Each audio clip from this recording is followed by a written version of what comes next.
This is a big screen on a not very big phone, and this is an even bigger screen on a not much bigger phone. It's Galaxy S8. So the Samsung Galaxy S8 comes in two sizes, 5.8 inches and the S8 Plus, which is a 6.2 inch screen. What's new here is that they're super tall because they got rid of the bezels on the top and the bottom of the phone. And now the sides are still curved like they are on like the Galaxy S7 Edge. That's just the default way that these phones come now. Samsung's now calling it an infinity display, and I don't know, the curve is fine. I'm not picking up a lot of extra little taps. It looks really sharp, and it's got, you know, HDR color if you care about that sort of thing.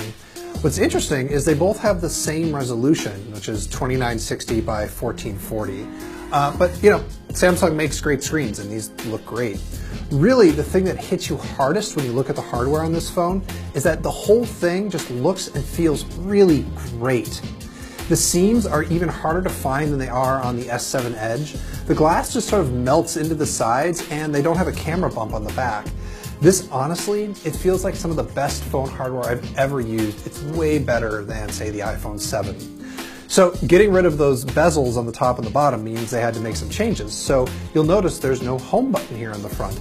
It's not on the back either. What there is like a virtual home button. Samsung has added some haptic feedback. It's kind of like Force Touch on the iPhone, but it's only right here at the very bottom. And so even if you don't see a software home button, you can still press hard on that area of the screen, and that is going to take you home. If you want to unlock the phone, you actually have 3 different ways you can do it now. Well, 4. You can do your password or your pattern as usual, but there's a fingerprint sensor on the back.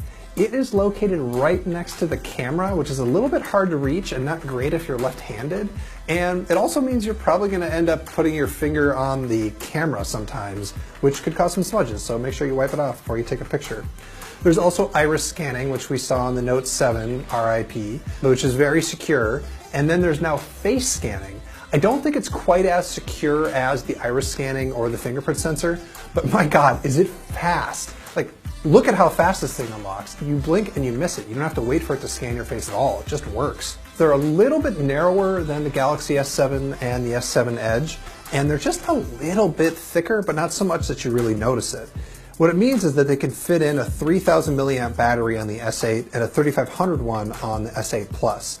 That's not exactly pushing the limit in terms of battery capacity, but I have to imagine that Samsung isn't really interested in pushing the limit on battery capacity right now after what happened with the Note 7. They also do all the stuff that you normally expect from a Samsung phone. It's got IP68 waterproofing, there's 4 gigs of RAM, there's 64 gigs of onboard storage, and yes, there's expandable storage here, and yes, there is a standard 3.5mm headphone jack. One thing that Samsung didn't change is the camera. On the back, it's still a 12 megapixel sensor, although Samsung says it has improved the image processing software. We really like these cameras on the S7. I imagine they're going to be just as good, probably a little bit better here on the S8. One thing that is new is the front-facing camera. It's now 8 megapixels and it has autofocus, which is pretty cool. When you're in the camera, you're gonna start to see one of the big things that's new in the S8. It's called Bixby and it's Samsung's intelligent agent. So let me just show you how it works in the camera to start. When you've got the camera app open, you can hit this button and then it'll go into Bixby mode and it's going to auto-detect whatever it sees on the screen. So if I pointed at some flowers, it's going to recognize that they're flowers and show me pictures of more flowers, or maybe let me go buy some flowers. Or here I am pointing it at a watch, and although it wasn't able to figure out exactly what model of watch it was, it actually figured out it was a watch and showed me a bunch of pictures of other watches, or let me go to Amazon to buy a watch that looks like it, which is really impressive. But beyond AR stuff in the camera, what Bixby's really for is to sort of make it easier to use Samsung's own software. Their goal is to have anything that you would do by touching the phone, you can do by speaking to the phone. And so with any compatible app, it's of course starting on Samsung's apps. And the way that you trigger it is by holding down a side button, which is actually a really bold move. They've got a whole extra button here. And if Bixby turns out to not be that great, they've basically wasted part of the hardware of the phone on this thing. So we're gonna have to see, but unfortunately we weren't able to try Bixby yet. It is still, coming out when the phone comes out. They didn't have it here at the demo station. So pre-orders for the S8 and the S8 Plus begin on March 30th, and it goes on sale on April 21st. In the US, it's going to be available in 3 colors, black, gray, and silver. And I can't tell you the pricing yet because that's always up to the carrier, so you're just going to have to go see what Verizon or AT&T or T-Mobile or Sprint are going to charge you. For much, much, much more on everything Samsung announced today, you should check us out. We are The Verge.